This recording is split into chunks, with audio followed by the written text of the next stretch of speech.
नियत राजनीति की पोल पूरी तरह खुल चुकी है। ये बात आज कांग्रेस ने फिर साबित कर दी है। एआई समिट में यूथ कांग्रेसियों के विरोध को बीजेपी ने सोशल मीडिया पर भी भुनाने की कोशिश की, लेकिन वहां उसका झूठ फौरन पकड़ा गया। वहीं आज एक बड़े सियासी उलटफेर में आम आदमी पार्टी को बढ़त मिलती दिखी है। आप जानते हैं कि आम आदमी पार्टी के प्रमुख अरविंद केजरीवाल और मनीष सिसोदिया समेत सभी 23 आरोपियों को दिल्ली आबकारी घोटाला मामले में क्लीन चिट दे दी गई है। अदालत से मिली इस राहत पर जहां आम आदमी पार्टी अब बीजेपी पर हमला बोल रही है, तो वहीं कांग्रेस ने इस फैसले के बाद का जो पूरा खेल है वो समझा दिया है कि चुनाव करीब आते ही बीजेपी ने अरविंद केजरीवाल को राहत दी है ताकि अब वो कांग्रेस के खिलाफ केजरीवाल का इस्तेमाल कर सके। हालांकि केजरीवाल तो मोदी को अलग ही चुनौती दे रहे हैं। आइए सुनिए जरा अरविंद केजरीवाल ने क्या कुछ कहा है।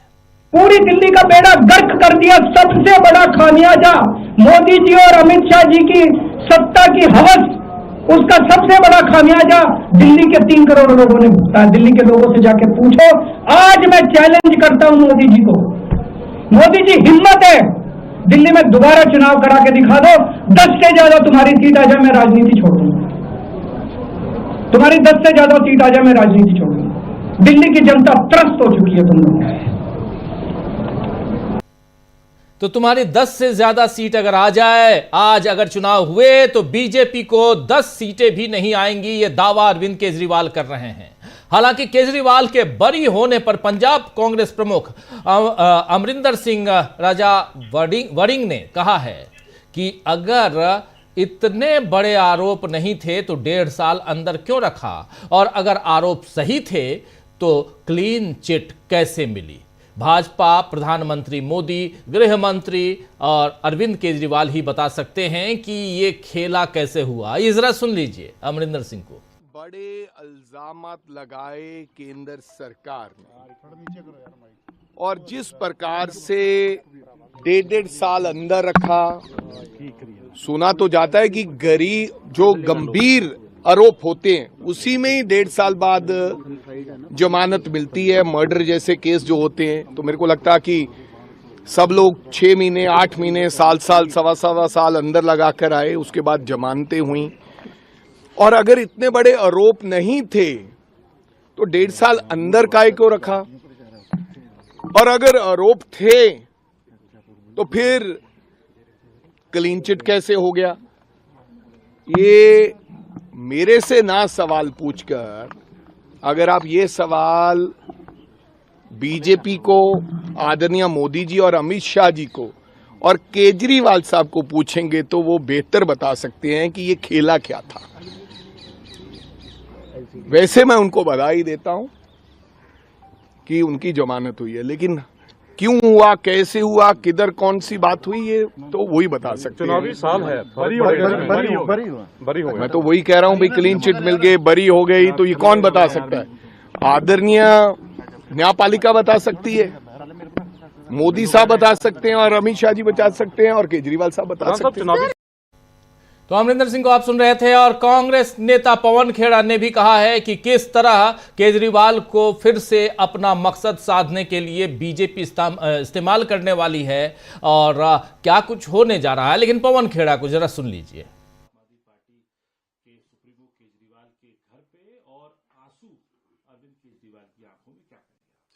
ये कोई, मुझे नहीं लगता कि कोई भी हैरान है इस बात को देख। जो भी भारतीय जनता पार्टी की राजनीति को समझता है वो तैयार था इस चीज के लिए, क्योंकि आने वाले कुछ सालों में, महीनों में गुजरात और पंजाब के इलेक्शन आने वाले हैं। उसके लिए अरविंद केजरीवाल और आम आदमी पार्टी को नहला धुलाकर फिर से सबके सामने पेश किया जा रहा है ताकि कांग्रेस को कैसे कमजोर किया जाए।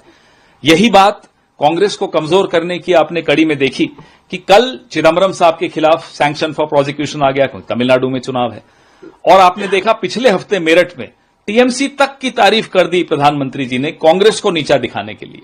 तो असली दुश्मन भारतीय जनता पार्टी का सिर्फ और सिर्फ कांग्रेस पार्टी है, जिसके खिलाफ वो जहर उगलते हैं, जिसके खिलाफ वो नारे देते हैं कांग्रेस मुक्त भारत के, क्योंकि लड़ाई।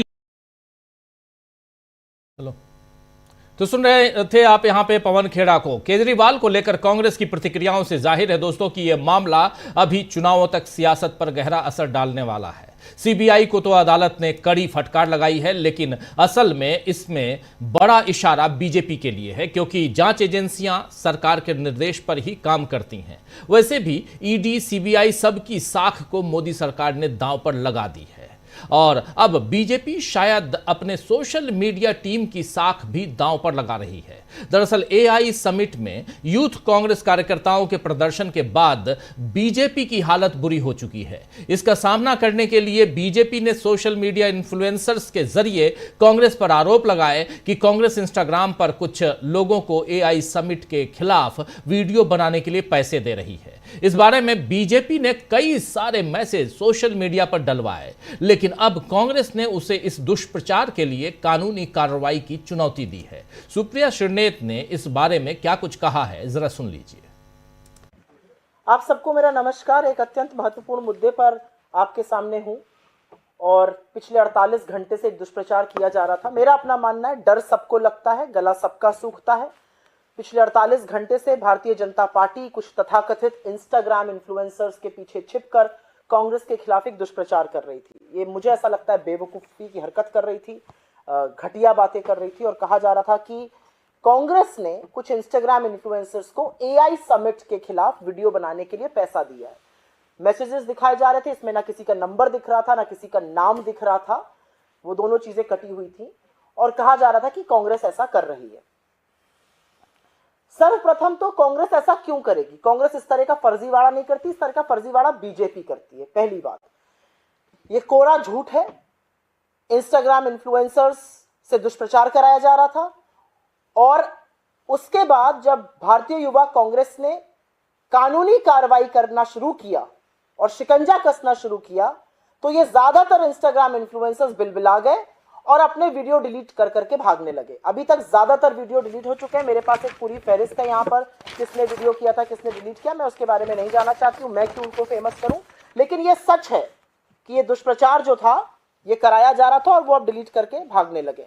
एक जमाना था जब इस तरह की चंडू खाने की खबरें बीजेपी चलवाने की कोशिश करती थी और वो खबरें चल जाती थी। अब वो दिन लद चुके हैं। सोशल मीडिया पर हम अग्रेसिव है, सोशल मीडिया पर हम हर चीज का, फेक न्यूज का पर्दाफाश करते हैं और यह पर्दाफाश भी हो गया क्योंकि उनमें से ज्यादातर अकाउंट्स वो अकाउंट्स थे जो प्रो बीजेपी नरेंद्र मोदी का गुणगान करते हैं, उनका चरण वंदन करते हैं।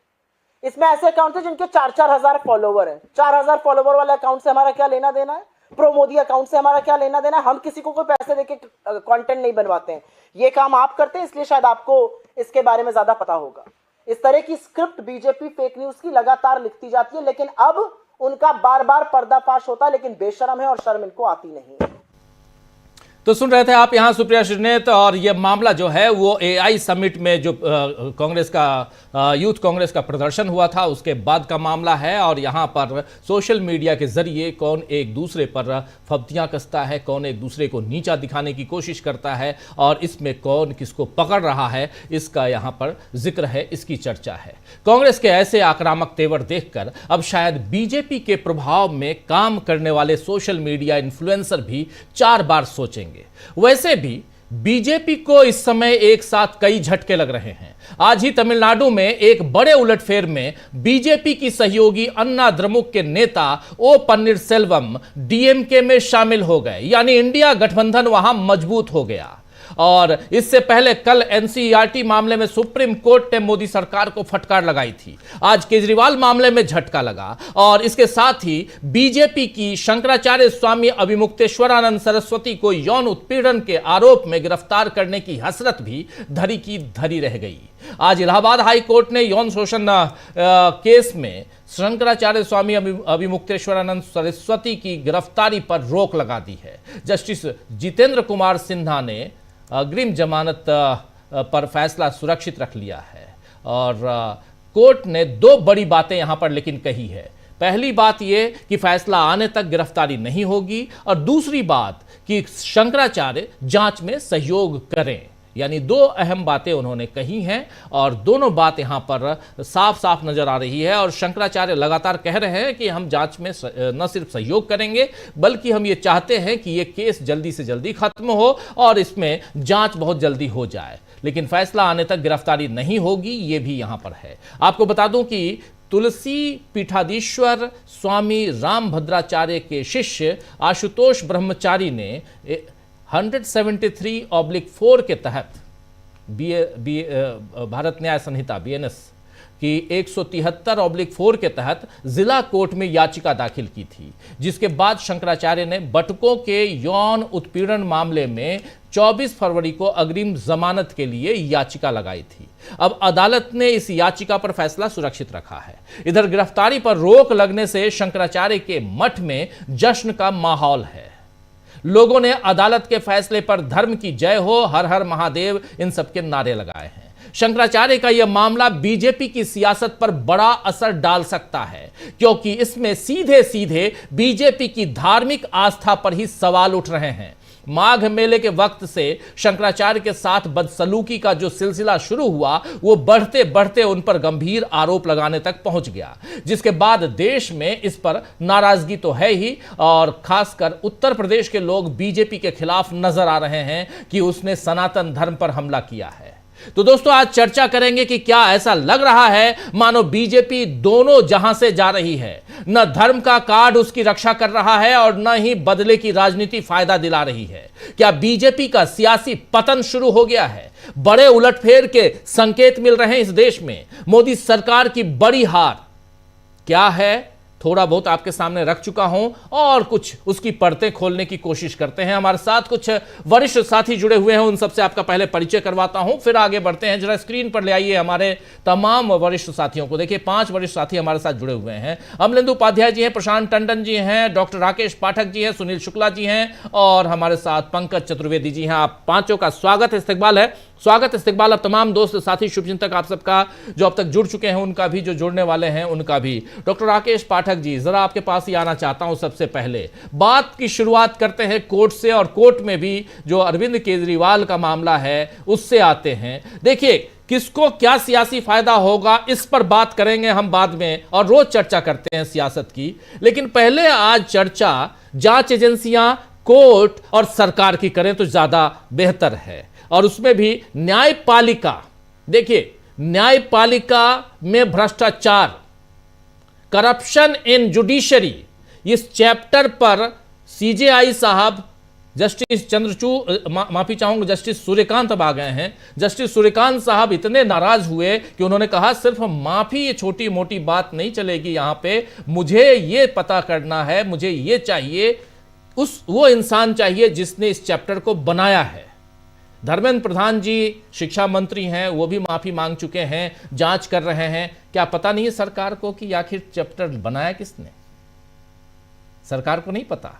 जो यहां अलग अलग चैप्टर्स रोज यहां NCERT की किताबों की जिस ढंग से बेकदरी हो रही है, जिस ढंग से पुरानी चीजों को खत्म किया जा रहा है, सच्चाई से आज के बच्चों को दूर किया जा रहा है, उसमें पता नहीं कि ये लिखा किसने। खैर, लेकिन ये बात सिर्फ रेफरेंस में रख रहा हूं डॉक्टर साहब, सिर्फ रेफरेंस में रख रहा हूं कि जुडिशरी में एक ये, दूसरा आज भी बहुत सख्त टिप्पणी है CBI पर, राव एवेन्यू कोर्ट में जज जितेंद्र सिंह की। उन्होंने साफ साफ कहा है कि जब आपके पास कुछ नहीं है तो केस क्यों बनाए इतने दिनों तक, और उसके बाद आप चाहते, सियासी फायदा लेना चाहते हैं आप। साफ साफ कहा गया। हालांकि अब CBI चली गई हाई कोर्ट में, हाई कोर्ट में क्या होगा हाई कोर्ट जाने और CBI जाने, लेकिन आज जो कुछ है वो अरविंद केजरीवाल को मुस्कुराने का, उनकी पार्टी को, पहली पंक्ति के तमाम लोग उस समय चले गए थे जेल, उन सबको आज खुश होने का दिन तो है ही। इसके नफा नुकसान पे आएंगे, इसमें यह भी आएंगे कि बीजेपी को इससे कितना फायदा है, अरविंद केजरीवाल को क्या फायदा है और कांग्रेस को क्या घाटा है, इस पे भी आएंगे। इंडिया गठबंधन कहां है, इस पे भी आएंगे। लेकिन जुडिशरी, फिर आता हूं सवाल उसी सवाल पे और आपके पास, जुडिशरी, मोदी सरकार और जांच एजेंसियां, इन तीनों पे आपकी टिप्पणी। देखिए, जुडिशरी क्षमा कीजिए, जुडिशरी के बारे में सिर्फ इतना ही कहना है कि अगर चीफ जस्टिस ऑफ इंडिया को पाठ्यपुस्तक में लिखे हुए एक चैप्टर पर इतनी पीड़ा हुई तो इसका स्वागत करते हैं। लेकिन उस दिन ये पीड़ा कहां चली गई थी जब बीजेपी के एक सांसद ने बाकायदा कैमरे के सामने ये कहा था कि देश में गृह युद्ध चल रहा है और उसके लिए सर्वोच्च न्यायालय और चीफ जस्टिस ऑफ इंडिया उत्तरदायी हैं। उस दिन कंटेम्प्ट ऑफ कोर्ट का मुकदमा क्यों नहीं चला, मेरी जिज्ञासा सिर्फ इतनी सी है। यही दो पंक्तियां आप कहकर देख लीजिए, मैं कहकर देख लूं, 24 घंटे लगेंगे हम और आपको तिहाड़ पहुंचने में जी। तो ये जो चुनिंदा चुप्पी है सुप्रीम कोर्ट की और चुनिंदा मुखरता है, इस पर सवाल तो पूछने की जरूरत है। हम तो सीधे आपके माध्यम से सीजीआई से पूछना चाहते हैं कि भारतीय जनता पार्टी के सांसद निशिकांत दुबे ने जिस दिन देश में चल रहे गृह युद्ध के लिए, उन्होंने साफ कहा था गृह युद्ध चल रहे हैं जी, उसके लिए सीजीआई को जिम्मेदार ठहराया था, तब के सीजीआई और तब की सर्वोच्च न्यायालय की सारी पीठ इस तरफ अनदेखा क्यों कर गई थी। अब आते हैं सरकारी एजेंसियों के कामकाज पर। राजीव जी, हम और आपको और इस देश को बहुत अच्छी तरह याद होगा, यूपीए की सरकार के समय सीबीआई को सुप्रीम कोर्ट ने पिंजरे में बंद तोता कहा था, क्योंकि वो सरकार के इशारे पर काम कर रहा था। सुप्रीम कोर्ट का ऐसा मानना था कि वो तोते की तरह है, मालिक जो हुक्म देता है उतना वो काम करता है। लेकिन इन 12 सालों में अब सीबीआई तोते से कायांतरित होकर आदमखोर बाघ बन गई है और इसके लिए आंकड़ों की जरूरत है। ये बयान, ये आरोप आज सुप्रीम कोर्ट क्यों नहीं कह रहा? उसने बहुत सारी नाराजगी जाहिर की है, बहुत अच्छी बात है, लेकिन आज उसने इस तरह का कोई रूपक क्यों नहीं कहा? ये उनकी मर्जी है। लेकिन हम याद दिला देते हैं कि सीवीसी की रिपोर्ट में, जो सालाना ऑडिट रिपोर्ट है 2024 के 31 दिसंबर तक की, और सीवीसी की वो रिपोर्ट आई थी केंद्रीय सतर्कता आयोग की सितंबर 2025 में, उसके आंकड़े सुन लीजिए, अपने आप ये देश समझ लेगा कि सीबीआई अब केंद्र सरकार, प्रधानमंत्री, गृह मंत्री, सत्ता के हाथों का शार्प शूटर बनकर रह गई है। सीबीसी की रिपोर्ट कहती है कि 31 दिसंबर 2024 तक 7072 मामले कोर्ट में ट्रायल के लिए लंबित हैं। अब इन आंकड़ों का भीतरी खेल भी देख लीजिए। 379 मामले 20 साल से ज्यादा समय से लंबित हैं। 2281 मामले 10 से 20 साल के बीच अटके हुए हैं। 2115 मामले 5 से 10 साल से लंबित हैं। 779 मामले 3 से 5 साल से, 1506 मामले 3 साल से भी कम समय से लंबित हैं। और देखिए केंद्रीय सतर्कता आयोग क्या कह रहा है राजीव जी, वो सरकार और सीबीआई से कह रहा है कि होना यह चाहिए कि 1 साल के अंदर, 1 साल की समय अवधि में आपने जो भी भ्रष्टाचार का मुकदमा दर्ज किया है वो अदालत तक पहुंच जाए और उसका ट्रायल शुरू हो जाना चाहिए। ये तो ट्रायल शुरू होने के बाद के लंबित मामले हैं 20-20 साल से। अब इसमें और भी देख लीजिए अपील और उसके पुनरीक्षण की क्या हालत है। अभी आपने कहा कि हाईकोर्ट में अपील की है सीबीआई ने। सीबीआई और अभियुक्तों द्वारा दायर 13,100 अपीलें और पुनरीक्षण विभिन्न हाईकोर्ट और सुप्रीम कोर्ट में लंबित हैं। 13,100, 606 अपीलें इन 13,000 में से 20 साल से लंबित हैं। सर, हम और आप भूल जाएंगे उन मुकदमों को। नई पीढ़ी जन्म लेकर बालिग हो जाएगी और ये मुकदमे तब तक निस्तारित नहीं हो पाएंगे। 1227 अपीलें 15 से 20 साल से लंबित हैं। 2989 अपीलें 10 से 15 साल, 4059 अपीलें 5 से 10 साल, 1778 अपीलें 2 से 5 साल के बीच, 2441 अपीलें 2 साल से कम समय से लंबित हैं। ये हाल है सीबीआई के कामकाज का। और सजा का आंकड़ा भी, सजा दिलवाने का मामला भी कितना कम है। 392 मामलों में सीबीआई दोष सिद्ध कर पाया है। अब आते अरविंद केजरीवाल और मनीष सिसोदिया के केस पर।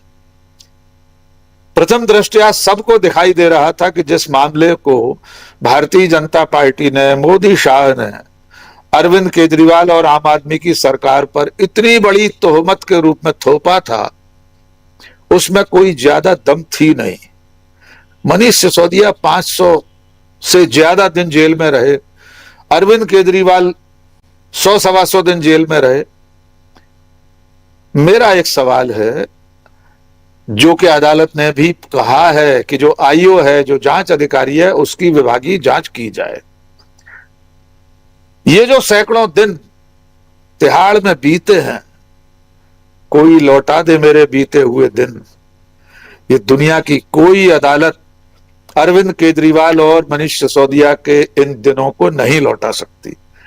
लेकिन अब सचमुच में इस देश में वो व्यवस्था भी होना चाहिए, उस पर विचार करना चाहिए कि फर्जी निराधार मुकदमों में अगर लोग जेलों में रहते हैं और बाद में बेकसूर साबित होते हैं, तो जिन लोगों ने वो मुकदमे दर्ज किए थे, जो वरिष्ठतम अधिकारी इन मुकदमों की अनुमति दे रहे थे, इसमें तो आईओ की डीए करने का आदेश दिया है।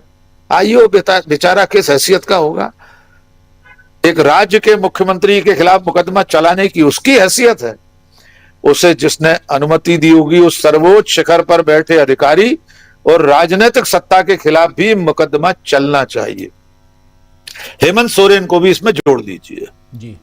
और तमाम सारे मुकदमे हैं जिनमें बरी हो चुके हैं लोग, उन सबको जोड़ लीजिए और दोषी अधिकारियों को सजा मिलनी चाहिए, उनके खिलाफ मुकदमा चलना चाहिए।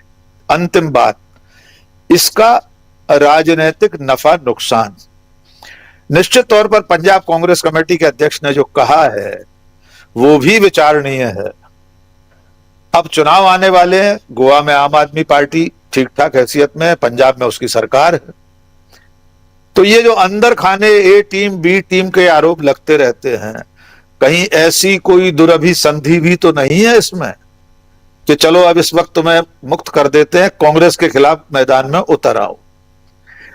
कांग्रेस को जितना नुकसान होना था राजीव जी, वो अरविंद केजरीवाल ने 2014 से पहले शीला दीक्षित की सरकार पर जितने आरोप लगाए थे, मनमोहन सिंह के खिलाफ जो कुछ कहा था, वे सब निराधार साबित हो चुके हैं। उसकी भरपाई शायद भविष्य में कभी नहीं हो सकेगी जो अरविंद केजरीवाल के उस नकली आंदोलन ने कांग्रेस को पहुंचाया है। मैंने लिखा भी है, बहुत सारे लोगों ने लिखा है, अरविंद केजरीवाल के ये जो आंसू हैं, ऐसे आंसू हमने डॉक्टर मनमोहन सिंह, सोनिया गांधी, शीला दीक्षित, इन सबके तो नहीं देखे थे। अगर जरा सा भी जमीर जिंदा हो अरविंद केजरीवाल में, तो दिवंगत डॉक्टर मनमोहन सिंह, दिवंगत शीला दीक्षित जी, उनसे माफी मांगे। और इस वक्त जो लोग हैं, सोनिया गांधी, राहुल गांधी, रॉबर्ट वाड्रा, जो भी लोग जिन पर भी उन्होंने आरोप लगाए थे, उन सब से सार्वजनिक रूप से माफी मांगे, तो ही इन आंसुओं की कुछ कद्र हो सकती है। वरना हिंदी भाषा में बहुत मुहावरे बने हुए हैं, घड़ियाली आंसू भी ऐसा ही एक मुहावरा है। जी राजीव जी। जी जी जी, बिल्कुल बिल्कुल। डॉक्टर राकेश पाठक जी हमारे साथ था और अपनी बात रख रहे थे, अभी आप सुन रहे थे। जरा स्क्रीन पर ले आइए हमारे तमाम साथियों को। प्रशांत जी, आपके पास आना चाहता हूं जल्दी से, फिर आप सबके पास आता हूं एक एक कर। प्रशांत जी, इस पूरे घटनाक्रम, देखिए एक के बाद एक जुडिशरी के जरिए कहीं ना कहीं नरेंद्र मोदी की सरकार पर कई सारे सवाल खड़े हो रहे हैं, कई सारे सवाल खड़े हो रहे हैं। AI समिट वाला मामला जो है, अभी उसमें भी सवाल खड़ा होगा। अभी जो यूथ कांग्रेस के नेताओं को गिरफ्तार किया गया है, उसके बाद आप देखिएगा उसमें कैसे सवाल कोर्ट से पूछे जाएंगे। लेकिन अभी वहाँ कोर्ट से पूछे जाएंगे सवाल, यहाँ जो ऑलरेडी पूछे जा रहे हैं या उसका जो जवाब आ रहा है, वो हम लोग सामने देख रहे हैं। ज़रा आपसे समझना चाहता हूँ कि क्या यहाँ सियासी उलटफेर के संकेत दिखाई दे रहे हैं? एक सवाल तो ये है। दूसरी चीज़, जांच एजेंसियां, और जो एक बात कह रहे थे डॉक्टर राकेश पाठक जी, बहुत महत्वपूर्ण, कि जो जांच एजेंसियां तो ठीक है वहां पे कि जांच नहीं, वो सबूत पेश नहीं कर पाई, लेकिन सवाल ये उठता है कि जिन लोगों ने, अब जैसे VK सक्सेना साहब दिल्ली के LG, क्या उनके ऊपर कोई कार्रवाई नहीं होनी चाहिए? क्या दिल्ली के जो चीफ सेक्रेटरी, उनके ऊपर कार्रवाई नहीं होनी चाहिए? आपने न सिर्फ पैसा बर्बाद किया, आपने समय, पैसा और इसके साथ साथ जो भुक्तभोगी है उस पर भी। अरविंद केजरीवाल एक राजनेता हैं, पॉलिटिशियन हैं, इधर ना जाते हुए एक सामान्य हिसाब से भी देखा जाए तो आप इस ढंग से आपको पकड़ना, आप एप्स्टीन फाइल्स पे कितनी जांच हो रही है? इतना कांड हो गया, कितनी जांच हो रही है अपने देश में? इसकी तो कोई चर्चा ही नहीं। इसको जहां जहां चाहे, अभी पवन खेड़ा ने एक और ट्वीट किया है, अभी देख रहा था मैं। तो एप्स्टीन फाइल्स पे तो आप जांच करेंगे नहीं, लेकिन सियासी फायदे, नफा नुकसान देखते हुए जहां जो चाहेंगे, जैसे अभी बता रहे थे कि उधर तमिलनाडु में फिर से फाइल खोल दी गई है, चिदम्बरम साहब की फाइल खुल रही है। तो ये सब है क्या? अभी पंजाब कांग्रेस चीफ ने कहा ना, इसलिए जरा आपसे समझना चाहता हूं कि इसके पीछे की रणनीति बहुत कुछ समझ में आती है प्रशांत जी, लेकिन नरेंद्र मोदी तो बहुत सुलझे हुए पॉलिटिशियन हैं, भाग के तुरंत चले जाते हैं वहां इजराइल,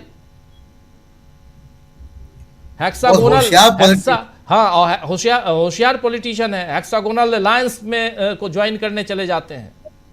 जरा बताइए कि चल क्या रहा है अंदर खाने? होशियार पॉलिटिशियन सुलझे हुए तो नहीं है खैर, लेकिन राजीव जी, अगर आप सीबीआई और ईडी के कार्यशैली को आप देखेंगे और बीजेपी की कार्यशैली को देखेंगे, नरेंद्र मोदी की कार्यशैली को देखेंगे, तो आपको दिखाई देगा कि सीबीआई ईडी के जरिए राजनीति को के मिशन चलाए जाते हैं, राजनीतिक के प्रोजेक्ट चलाए जाते हैं। महाराष्ट्र की सरकार गिरानी थी, ईडी को लगा दिया गया, पार्टियां तोड़ दी गई, सरकार बदल दी गई। झारखंड में यही प्रयास हुआ, सरकार नहीं बदल पाए लेकिन प्रयास हुआ। सिटिंग मुख्यमंत्री को इस्तीफा दिलवा के जेल में डाला गया, उनके ऊपर दबाव डाला गया। अभी यही तमिलनाडु में हो रहा है। यही जब पंजाब के इलेक्शन होंगे या हरियाणा के इलेक्शन या राजस्थान के होते हैं तो वहां के अपोजिशन नेताओं के ऊपर ईडी सीबीआई पहुंचती है। छत्तीसगढ़ के चुनाव होंगे तो भूपेश बघेल क्या पहुंच जाएगी, राजस्थान में चुनाव होगा तो उनके बेटे या भतीजे अशोक गहलोत क्या पहुंच जाएगी सीबीआई ईडी। ये पूरा एजेंसी के जरिए राजनीति को कंट्रोल करने का प्रोजेक्ट है ये। अब आते हैं अरविंद केजरीवाल के मामले पर। जब आपको सरकार शीला दीक्षित की गिरानी थी, यूपीए को डिस्क्रेडिट करना था, यूपीए 2 की सरकार को, तब इसी का इस्तेमाल किया गया करप्शन के आरोपों का। उसके बाद दिल्ली की सरकार आ गई बड़े थंपिंग मेजॉरिटी से अरविंद केजरीवाल की। जब दिल्ली वापस चाहिए था तो उसी सीबीआई को अरविंद केजरीवाल के खिलाफ लगा दिया गया और उनकी पूरी पार्टी को, संजय सिंह, मनीष सिसोदिया, सत्येंद्र जैन, अरविंद केजरीवाल खुद, सबको जेलों में डाल दिया गया। अब आप सोचिए, बिल्कुल एकदम लेमैन के हिसाब से, बहुत दिमाग लगाने की जरूरत नहीं है। अगर अरविंद केजरीवाल, मनीष सिसोदिया, संजय सिंह और सत्येंद्र जैन ठीक चुनाव के पहले जेलों में नहीं होते अगर, तो क्या दिल्ली में मुख्यमंत्री रेखा गुप्ता होती आज? नहीं होती। तो दिल्ली की सरकार आपको चाहिए थी तो आपने सीबीआई के जरिए अरविंद केजरीवाल पे आरोप लगा दिए। अब आपको ख्याल आ रहा है कि नहीं, अरविंद केजरीवाल की जरूरत है अभी, कि इस बीच राहुल गांधी का कद बहुत बड़ा हो गया। तो अब आपने अरविंद केजरीवाल के खिलाफ ढील छोड़ दी। भाई कोर्ट में केस है, कोर्ट ने क्या कहा कि प्रोसिक्यूशन या सीबीआई के वकील और सीबीआई आरोप को सिद्ध नहीं कर पाए, तो एक केस कर दिया गया। आरोप के साक्ष्य देने का काम किसका था? सीबीआई का था। सीबीआई को ऊपर से अगर कह दिया जाए कि भाई जरा ढीला करो ढीला कर दिया उसने। कोर्ट के सामने जो आएगा उसके हिसाब से फैसला होगा। तो ये एजेंसीज के जरिए एक पॉलिटिकल प्रोजेक्ट चलाने की काम होता है जो मोदी सरकार कर रहे हैं, और ये इसी का नतीजा आज हम देख रहे हैं कि अब अरविंद केजरीवाल या आम आदमी पार्टी को वापस रिवाइव किया जा रहा है कांग्रेस के लिए। लेकिन मैं कहूंगा कि अब इसमें बहुत देर हो चुकी है, मामला बहुत आगे निकल गया है, एक बात। दूसरी बात कि अरविंद केजरीवाल ने, और आज भी उन्होंने कहा कि कट्टर ईमानदार, अच्छी बात है, लेकिन अरविंद केजरीवाल की जो पूरी राजनीति का केंद्र है वो पुलिस और सीबीआई के लगाए हुए करप्शन के आरोप हैं। इसी पे उनकी राजनीति टिकी हुई है, और उस राजनीति को बड़ा धक्का लग गया। वो इररिपेयरेबल धक्का है। छूट गए अलग बात है, खुशी की बात है, लेकिन इनकी राजनीति का सेंट्रल जो पोजीशन है, जैसे मान लीजिए कि बीजेपी को अगर हम देखें तो बीजेपी की जो सेंट्रल आइडियोलॉजी वो क्या है? हिंदुत्व। बाकी चीजें स्ट्रेटेजी है, सेंट्रल आइडियोलॉजी हिंदुत्व है। कांग्रेस पार्टी की सेंट्रल आइडियोलॉजी सोशल जस्टिस है और कॉन्स्टिट्यूशन है, सेकुलरिज्म है। अरविंद केजरीवाल की सेंट्रल आइडियोलॉजी पुलिस और सीबीआई के द्वारा लगाए गए करप्शन के आरोप हैं। इसी के बिना पे वो लालू प्रसाद यादव को, शीला दीक्षित को, कांग्रेस पार्टी को, सबको जो है वो निशाने पर लेते रहे। बिल्कुल। जब तक वो अपनी राजनीति में एक कोई ऐसा एलिमेंट नहीं जोड़ेंगे सोशल जस्टिस का, सेकुलरिज्म का, संविधानवाद का, लोगों से इंक्लूसिव पॉलिटिक्स का, तब तक उनको कांग्रेस को चुनौती देने के काबिल मेरे ख्याल से तो नहीं हो पाएंगे। तो ये प्रोजेक्ट जो है सीबीआई के मार्फत, ये जो पॉलिटिकल प्रोजेक्ट है, ये अधूरा प्रोजेक्ट है। और सीबीआई ये तो कर सकती है किसको अंदर करे किसको बाहर करे, राजनीति की दिशा नहीं तय कर सकती। राजनीति की दिशा तो सामाजिक घटनाएं तय करती, इतिहास तय करता है। इसलिए मुझे लगता नहीं कि सीबीआई का इस वक्त जो है कोई ऐसा ये प्रोजेक्ट जो अगर सीबीआई का है ये कामयाब होगा। हाँ ठीक है, अरविंद केजरीवाल बाहर आ गए, उनके ऊपर आरोप गलत थे, बहुत अच्छी बात है, इसका स्वागत होना चाहिए। लेकिन अरविंद केजरीवाल क्या अपनी पॉलिटिक्स को रिवाइव करेंगे? इससे हो पाएगी? इस पे सवाल है अभी। जी राजीव जी, सही आप कह रहे हैं। अरविंद केजरीवाल की पॉलिटिक्स क्या ये एकला चलो वाली पॉलिटिक्स होगी, और वो किधर जाते हैं, किसका साथ देते हुए दिखाई देते हैं, ये भी एक बड़ा सवाल है। क्योंकि लोकसभा चुनाव के समय अरविंद केजरीवाल इंडिया गठबंधन के साथ थे, और जो अभी डॉक्टर राकेश पाठक जी कह रहे थे कि क्या अरविंद केजरीवाल वो उन लोगों के, क्योंकि क्या माफ़ी मांगेंगे जो आज जिंदा हैं, जिनमें सोनिया गांधी हैं। इन्हीं सोनिया गांधी ने जब अरविंद केजरीवाल जेल में थे तो सुनीता केजरीवाल को अपने बगल में बैठाया था। उस समय सांत्वना, उस समय एक हिम्मत दिलाने की कोशिश, देने की कोशिश वो सोनिया गांधी ने की थी। इतना तो किया था एक मंच पे, और मैडन भाषण था उनका, पहला भाषण उसमें पहली बार किसी गैदरिंग में सुनीता केजरीवाल का। तो क्या अरविंद केजरीवाल ये सब भूल गए हैं? क्या सुनीता केजरीवाल याद दिलाएंगी? ये भी सवाल है। लेकिन सियासत में कहा जाता है कि ना कोई किसी का दोस्त होता है, ना कोई किसी का दुश्मन होता है। सियासत किस दिशा में जाएगी अरविंद केजरीवाल की, ये देखना होगा। क्या वो बीजेपी के करीब जाते हुए नजर आएंगे? अगर बीजेपी के करीब जाते हुए नजर आएंगे तो फिर जुडिशरी पर सवाल पैदा होगा, ये भी जान लीजिए। ये भी होगा, जुडिशरी कहीं ना कहीं सवालों के घेरे में इस सियासत के इर्द गिर्द पिछले कुछ सालों से नजर आ रही है। इसलिए ये खराब है, खतरनाक है। सुनील शुक्ला जी, आपके पास आना चाहता हूँ। बहुत गंभीर चर्चा हम लोग कर रहे हैं, बहुत गंभीर चर्चा कर रहे हैं, और बहुत बातें हमारे तमाम साथी जो सुनने वाले, हमारे श्रोता दर्शक जो देख रहे हैं इस कार्यक्रम को, समझ रहे हैं कि चल क्या रहा है। ज़रा आपसे सुनील शुक्ला जी समझना चाहता हूँ कि क्या यहाँ पर जो एक जांच एजेंसियों के ऊपर, देखिए 0.01% दोष सिद्धि 0.01%। अभी 6,300 का और डॉक्टर राकेश पाठक जी ने भी आंकड़े बता ही दिए। इसलिए आपसे समझना चाहता हूं कि क्या यहां पर जांच एजेंसियां जो हैं वो अब खुद कटघरे में हैं। बार बार लगातार जांच एजेंसियों के ऊपर सवाल उठ रहे हैं, खड़े हो रहे हैं। और क्या इस वक्त ये जो एक सवाल अभी पैदा हुआ और कि उनका क्या होगा जो गलत जानकारी देकर गलत आरोपों में आपको जेल के अंदर डालते हैं, उनका क्या, यह भी सवाल उठता है। लेकिन वो कानून की बात है, मगर जांच एजेंसियों पर सवाल जो खड़े हो रहे हैं उससे देश की सियासत किस दिशा में जा सकती है।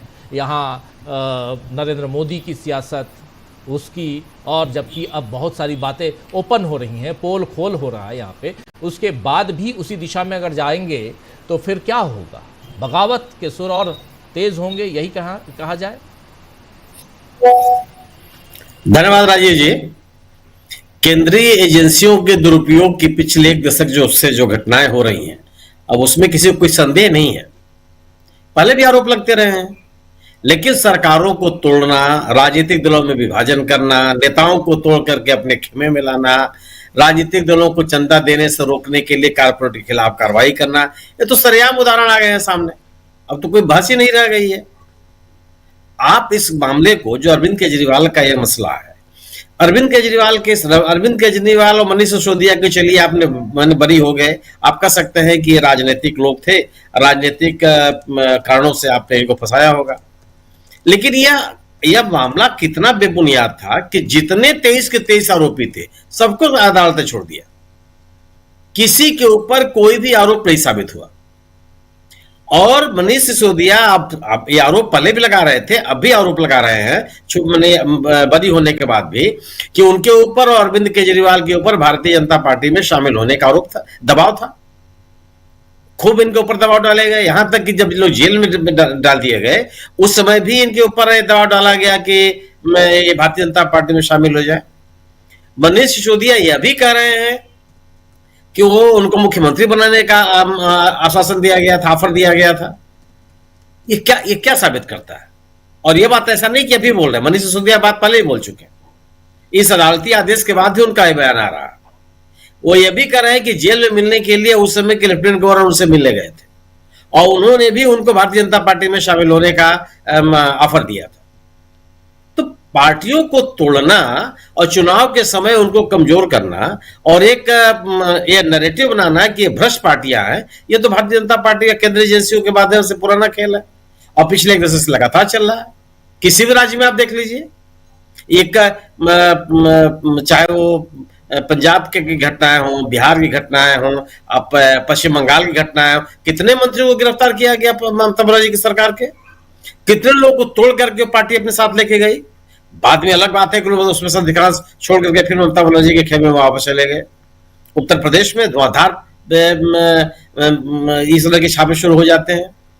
और आज क्या स्थिति है, आज ये पब्लिक परसेप्शन बना हुआ है कि मायावती जी केवल उनके दबाव में उतनी सक्रिय नहीं रह पाते हैं जिस सक्रियता के लिए जानी जाती नहीं है।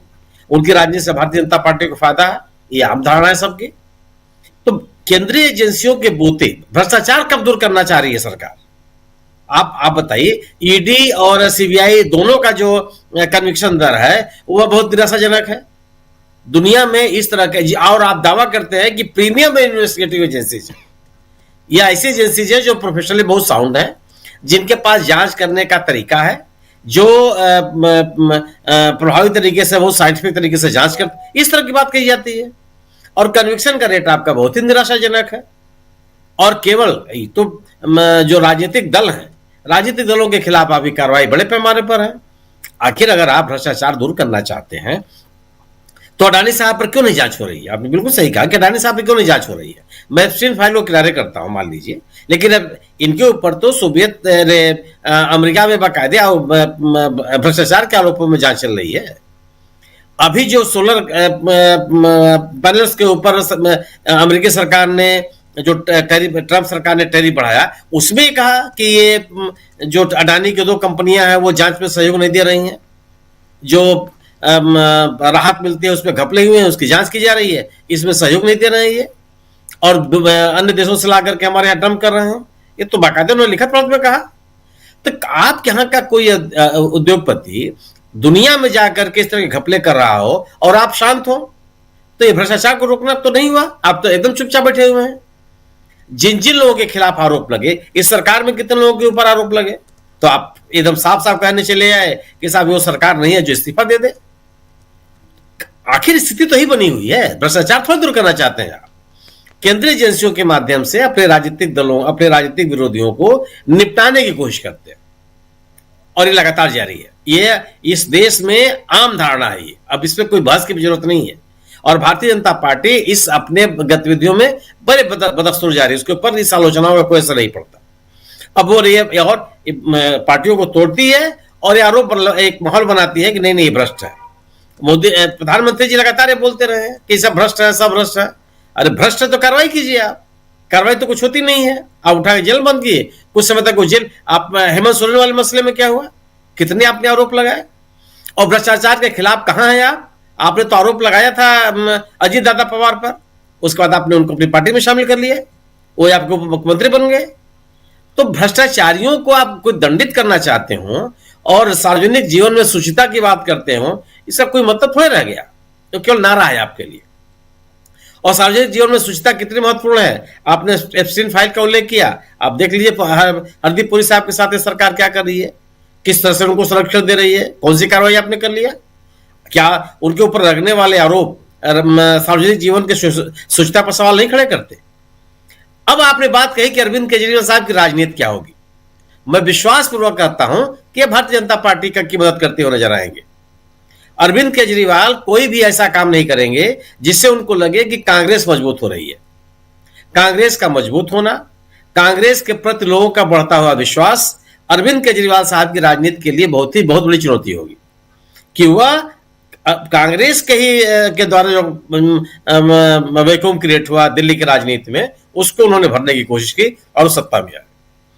अब जो पंजाब में जहां सत्ता में है वह कांग्रेस के खिलाफ ही लड़के सत्ता में है, और कांग्रेस के प्रति जो जिस आक्रामकता के साथ राहुल गांधी राजनीति कर रहे हैं और लोगों के बीच में जा रहे हैं, वो अरविंद केजरीवाल जैसे लोगों के लिए बड़ी चुनौती है।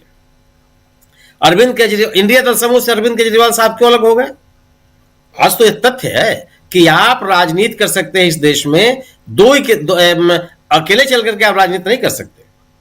आपको या तो एनडीए के साथ रहना होगा, चाहे आप इंडिया दल समूह के साथ रहना होगा।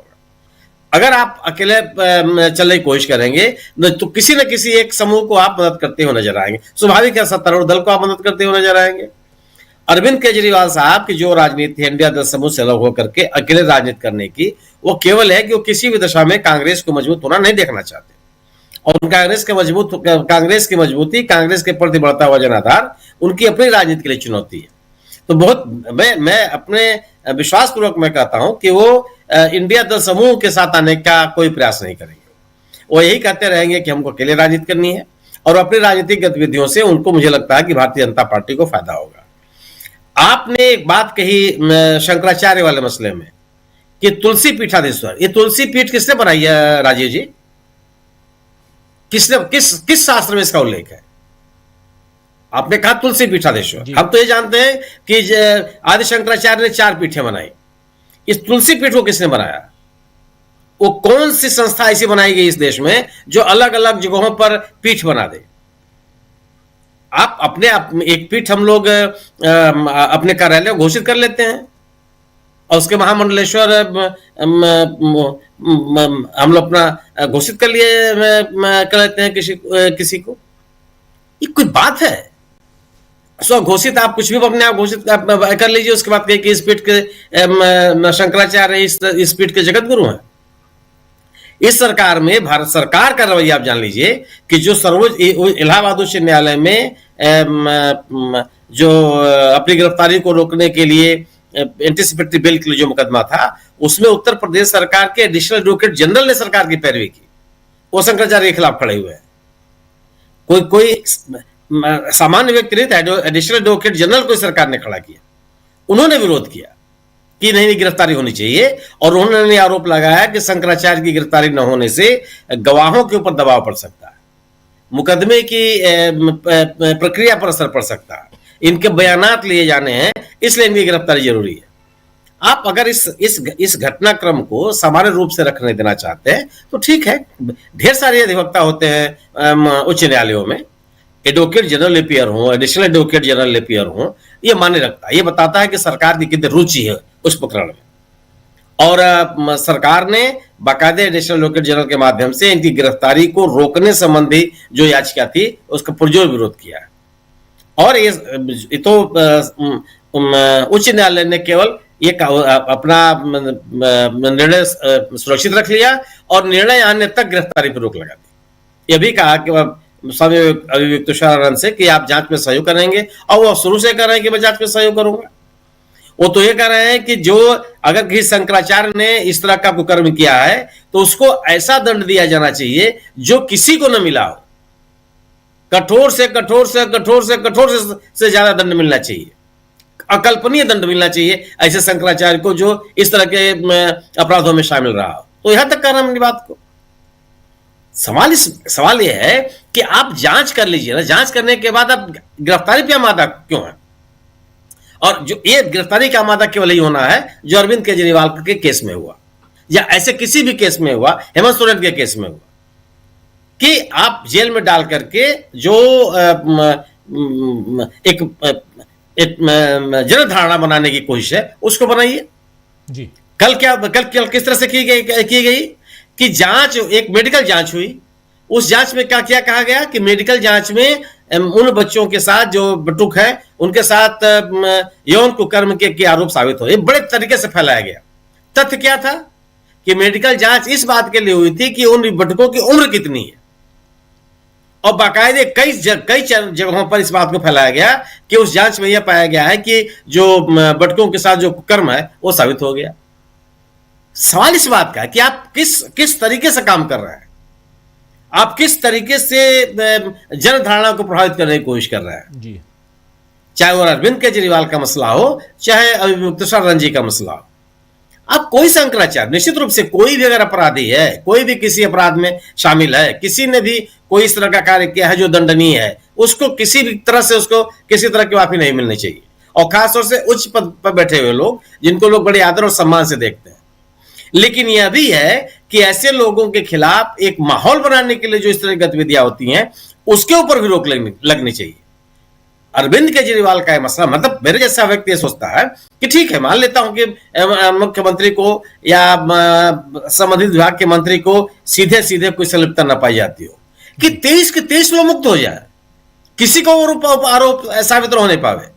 न्यायालय कहे कि जो भी आपके पास अभिलेख है सब अमान्य है, विश्वास करने लायक नहीं है। न्यायालय कहे कि जितने लोग गवाही देने के लिए आए उनके किसी के बयान एक दूसरे से मिलते जुलते नहीं है, सब अलग अलग बयान दे रहे हैं। ये तो बाकायदे जो मामला है उसके मेरिट पर यह टिप्पणी है। और सीबीआई इस बहाने बचने की कोशिश कर रही है कि हम तो उच्च न्यायालय में अपील कर रहे हैं। अरे बिल्कुल कीजिए, जो इनिशियल ट्रायल कोर्ट है वो भी ट्रायल कोर्ट विशेष न्यायालय है, वो ऐसा नहीं है कि वो सीबीआई के मामलों को सुनता है प्रमुखता के साथ, और आप उस न्यायालय में ट्रायल कोर्ट में आप पूरी तरह से खारिज हो गए। ट्रायल कोर्ट में जो बातें कही जाती हैं, एक एक जो साक्ष्य रखे जाते हैं उसकी बड़ी गहनता से परीक्षण होता है।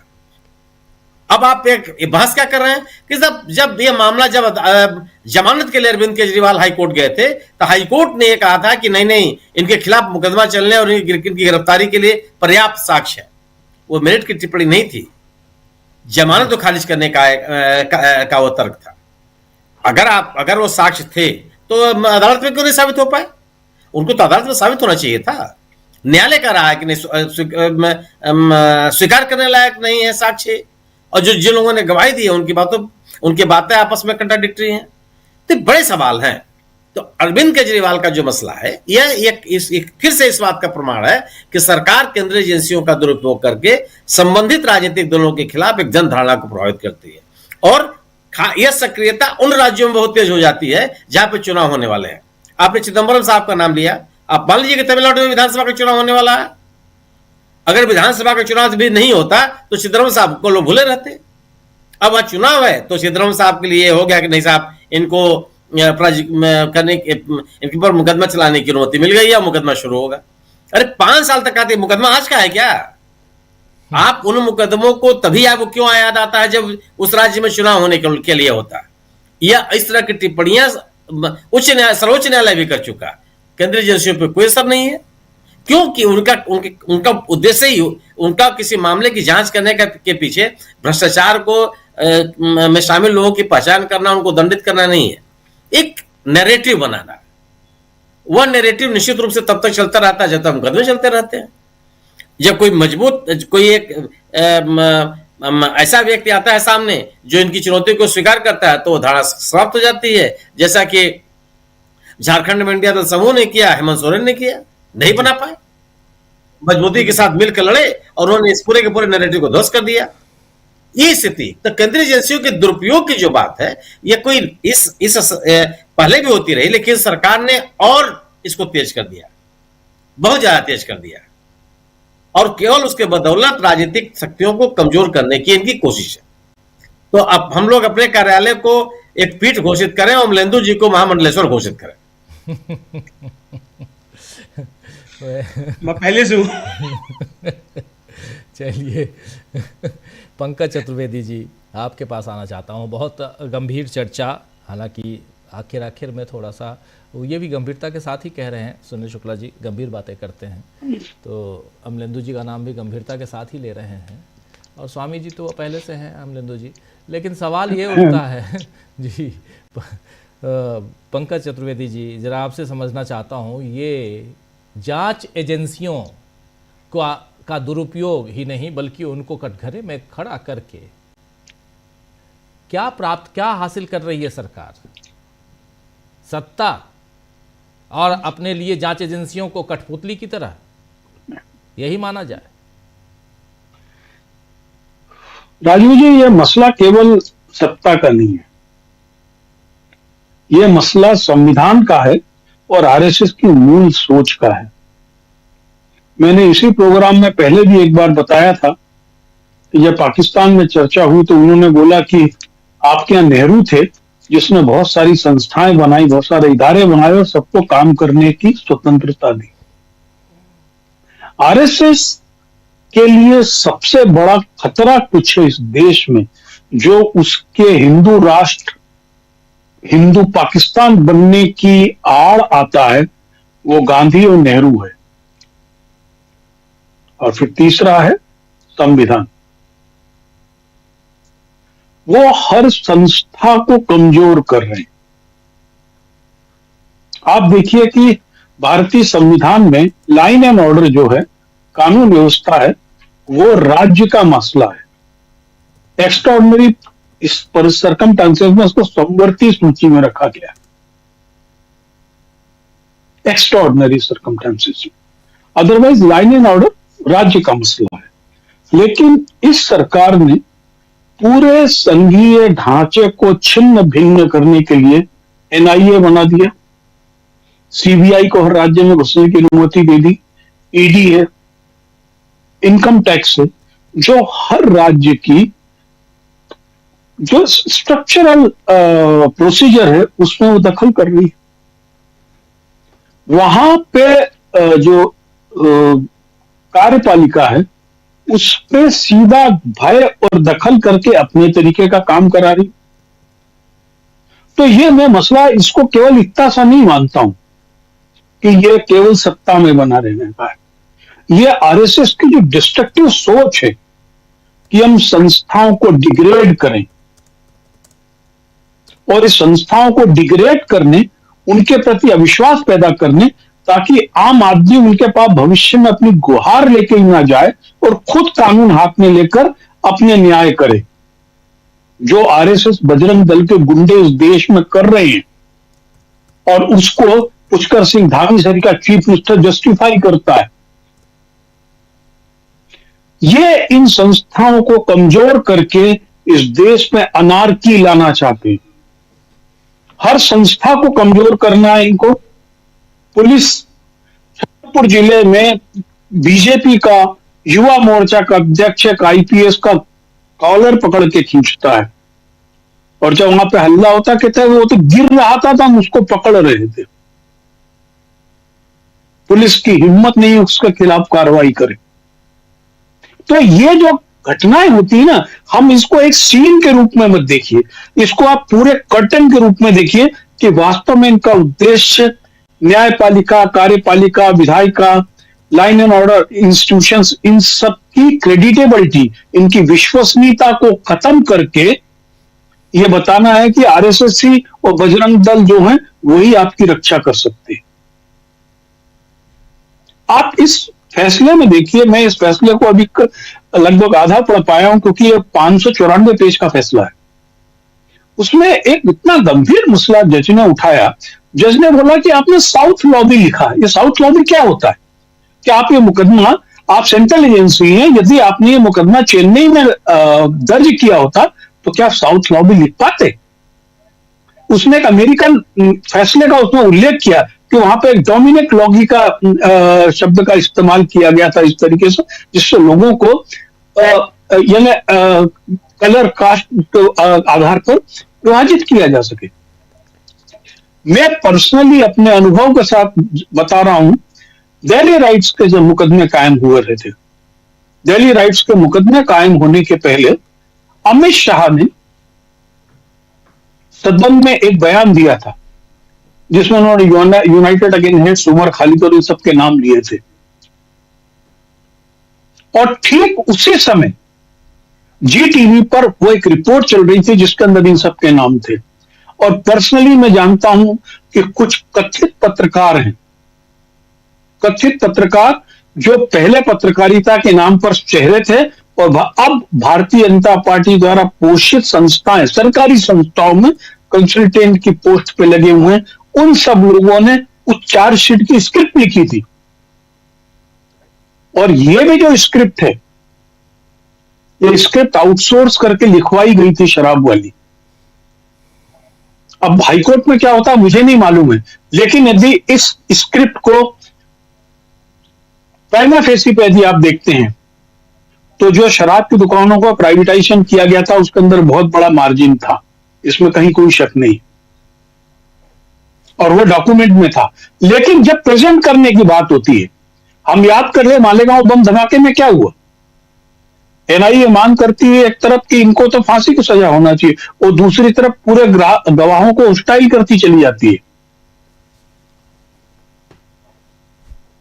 संस्थाओं का इस्तेमाल का आप देखिए, अमरिंदर सिंह बीजेपी से नाराज थे। अमरिंदर सिंह हालांकि पंजाब में अब कुछ नहीं बचा उनके पास में, बड़ी चर्चा चल रही थी कि कांग्रेस में आ सकते हैं और सिद्धू बीजेपी में जा सकते हैं। तत्काल एक फेमा का नोटिस भेज दिया, उन्होंने बोला नहीं हम तो यही ठीक है, यही ठीक है, तो उन्होंने अधिकारी का ट्रांसफर कर दिया। अरे सबसे बड़ा, अजीत दादा तो चलो गुजर गए देश दुनिया से, हिमंता शर्मा के बारे में बीजेपी ने 64 पेज की बुकलेट निकाली थी जिसमें लूट घोटाला और शारदा घोटाले के बकायदा आइडियो टेप थे। फिर कहां गए वो? वॉशिंग पाउडर, धनाधन धुलाई। और सबसे बड़ी चीज है, भारतीय जनता पार्टी का एक तरीका है, वो एपिसोड्स में कुछ कुछ ऐसी चीजें करती है कि आप पीछे चीजें भूलते चली जाएगी। यूजीसी खड़ा किया, यूजीसी में नफरत फैला दी, आगे बढ़ गए।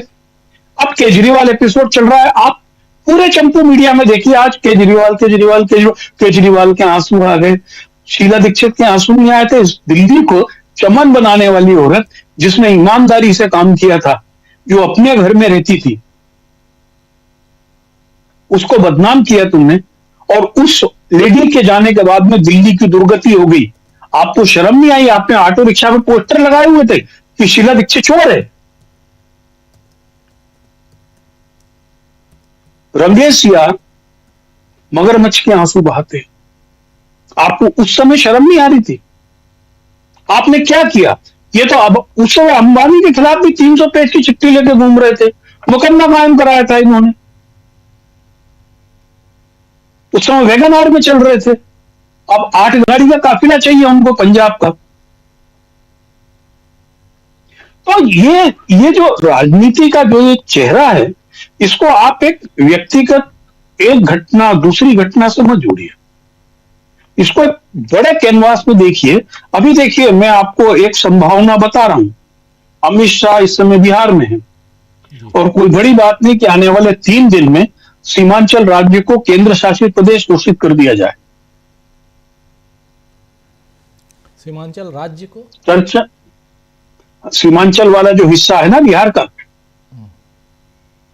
वो तो बिहार में है, कटिहार पूर्णिया, जी हाँ जी, अररिया किसान, कटिहार पूर्णिया जो नेपाल बांग्लादेश से लगा हुआ इलाका है, उसको पूरी तैयारी है। अब आप उसमें उलझ जाना, फिर आप भूल जाएंगे केजरीवाल।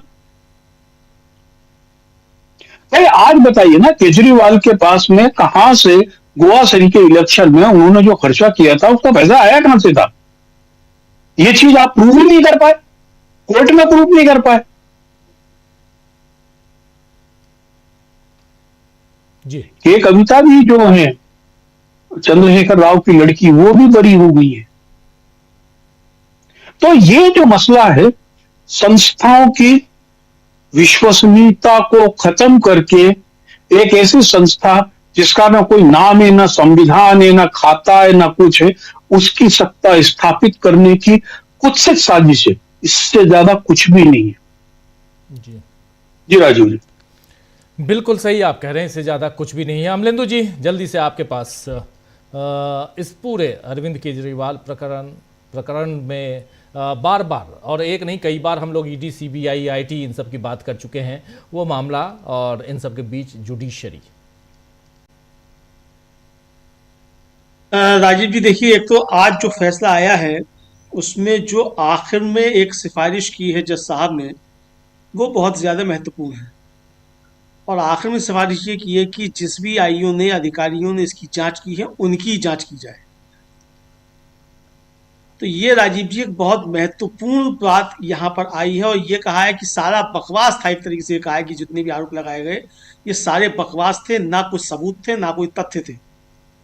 तो ये राजीव जी, अगर अदालत इस तरीके की बात कर रही है तो ये एक तो ये साफ जाहिर करता है कि पूरा का पूरा केस जो था वो जिस तरीके से चाहे फ्रेम किया गया हो, जैसा कि पंकज जी कह रहे हैं कि वो स्क्रिप्ट कहीं और लिखी गई थी, वहां से आई, तो स्क्रिप्ट लिखने वाले अनाड़ी थे या तो, वरना राजीव जी अगर आप किसी थाने के हेड मुहर्रिर को 500 रुपया दीजिए, इतनी अच्छी फ्रेम करेगा कि सुप्रीम कोर्ट तक जमानत नहीं हो पाएगी, सिर्फ 500 रुपये में। तो ये तो जो थी ईडी और सीबीआई फ्रेम कर रहे थे, और इसमें इतना 1.5 साल रहने के बाद जेल में, और कई नेताओं के जेल में रहने के बाद, और फिर अगर अदालत ये टिप्पणी करे कि इसमें कुछ नहीं है, सब कुछ बकवास है, तो आप समझ सकते हैं। ठीक उसी तरीके से जैसे कि 2G घोटाले के जब आया परिणाम, उसका जब नतीजा आया, तो जज साहब को कहना पड़ा कि मैं सुबह 10 बजे से लेकर 5 बजे तक बैठा रहता था, कोई सबूत ही लेके मेरे सामने नहीं आया। यानी किस तरीके से फ्रेम किया गया था वो, तो ये राजीव जी पूरा तरीके से पॉलिटिकल फ्रेमिंग जो था वो आज एक तो बेनकाब हुआ है। तो एक तो राजीव जी इसका एक पक्ष ही है। दूसरा, अभी परसों ही राजीव जी हेमंत सोरेन के खिलाफ, बुधवार को, आज शुक्रवार है ना, बुधवार को हेमंत सोरेन के खिलाफ जो ईडी की कार्रवाई चल रही थी, उस पर सुप्रीम कोर्ट ने रोक लगा दी कि अब आप इस पर आगे कार्रवाई नहीं कर सकते। और जस्टिस सूर्यकांत और जस्टिस विपुल पंचोली, जस्टिस जय मल्ल्या बागची की खंडपीठ थी, उस खंडपीठ में जस्टिस सूर्यकांत ने टिप्पणी की कि आप इन फालतू कामों से बचिए, ईडी के लिए ऐसे कामों में लगिए जिसके कुछ सार्थक परिणाम निकले। राजीव जी ये छोटी मोटी टिप्पणी नहीं है, और वो भी जस्टिस सूर्यकांत की टिप्पणी अगर ईडी के लिए आ रही तो आप समझ सकते हैं कि कितनी गंभीर टिप्पणी है। तो मुझे लगता है राजीव जी की जो एनसीईआरटी की किताबों के जरिए भारतीय जनता पार्टी ने जो न्यायपालिका पर हमला किया, न्यायपालिका की आत्मा भी अब जग रही है कि भाई सारी संस्थाएं तो उन्होंने खत्म कर दी, अगर ये आखिरी पिलर भी ढह गया तो क्या होगा, मुझे राजीव जी ऐसा लगता है। और इसलिए अब फैसले जो है वो कानून सम्मत आने लग गए हैं। ये एक बात राजीव जी हो सकती है, मुझे ऐसा लगता है, बाकी जो कुछ हो वो होगा। लेकिन इस फैसले ने निश्चित तौर पर बीजेपी की पोल खोलकर पूरी तरीके से रखती है कि किस तरीके से अपने राजनीतिक विरोधियों के खिलाफ मुकदमे तैयार किए जाते हैं, वो चाहे हेमंत सोरेन के मामले में रहा हो, चाहे अरविंद केजरीवाल के मामले में रहा हो। तो ये चीज तो राजीव जी सामने निकल कर आ गई। अब अरविंद केजरीवाल तो राजीव जी वो तो नाशुक्रे हैं, इसमें तो कोई दो राय है ही नहीं। मतलब इसके बारे में तो किसी को कोई बहस करने की आवश्यकता ही नहीं है कि वो नाशुक्रे हैं, वो तो है ही। और सबके ऊपर आरोप लगाते रहते हैं, फिर माफी भी मांग लेते हैं, ये भी है उनका। अरुण जेटली के खिलाफ लगाया, अदालत में जाके माफी मांग ली, तो कई लोगों से माफी मांग लेते हैं अब। लेकिन आज रो रहे थे जब, तो मुझे लगा राजीव जी, वो जिस समय मैंने सीन देखा कि भाई रोना तो था लेकिन आंसू भी निकलने चाहिए थे रोते वक्त। ये बड़ी नाइंसाफी है कि आप रोएं और आंखों से आंसू ना निकले। तो रोना के साथ साथ आंसू भी निकलने चाहिए थे। बहरहाल वो उनका अपना मसला है कि रोते हैं तो बिना आंसुओं के रोते हैं, तो खैर वो ठीक ठाक है। लेकिन राजीव, इसके राजनीतिक जो निहितार्थ होंगे उस पर तो आगे हम लोग चर्चा करेंगे, राजनीतिक निहितार्थ क्या है क्या नहीं है। लेकिन जो कानूनी मसला है राजीव जी, वो बहुत ज्यादा महत्वपूर्ण है। इसी तरीके से जो उत्तर प्रदेश से आया मामला शंकराचार्य के खिलाफ, यानी राजीव जी, जिस व्यक्ति ने मुकदमा कायम कराया वो मीडिया के सामने आकर कह रहा है कि एक डिप्टी सीएम जो हैं वो शंकराचार्य से कह रहे थे, वो उसकी कॉल डिटेल है उसके पास, वो कहता है उसके पास रिकॉर्डिंग है। आखिर उसके पास रिकॉर्डिंग किसी डिप्टी सीएम की कैसे आ गई? क्या डिप्टी सीएम के फोन उत्तर प्रदेश में टैप हो रहे हैं? अब वो कह रहा है कि वो डिप्टी सीएम जो थे वो शंकराचार्य से कह रहे थे कि धरना खत्म मत करना, मैं आऊंगा, मैं आपको आके पानी पिलाऊंगा, तब आप इसको खत्म करना। तो राजीव जी, ये भारतीय जनता पार्टी जो षड्यंत्रकारी पार्टी है, उसके षड्यंत्र आपस में भी चल रहे हैं, ये भी चीजें सामने आ रही है राजीव जी। आज हाईकोर्ट ने जो कहा जिस तरीके से शंकराचार्य के विषय में, और उनको एक राहत दी एक तरीके से, अब आगे देखा जाएगा क्या होगा। लेकिन शंकराचार्य ने राजीव जी बहुत महत्वपूर्ण सवाल उठाए। उन्होंने एक चैनल का साफ नाम लेकर कहा कि भाई उस चैनल ने जिनको दिखाया कि साहब इनके साथ हुआ, तो चैनल को ये कैसे मालूम पड़ा कि ये वही पीड़ित है जिनका जिक्र जो है वो वहां आया है? चैनल को ये जानकारी कैसे मिली? उस चैनल के ऊपर सवाल उठे। और राजीव, निश्चित तौर पे भाई चैनल के पास कहां से आया? आपने क्या, उन्होंने दावा करके कहा शंकराचार्य ने कि भाई क्या चैनल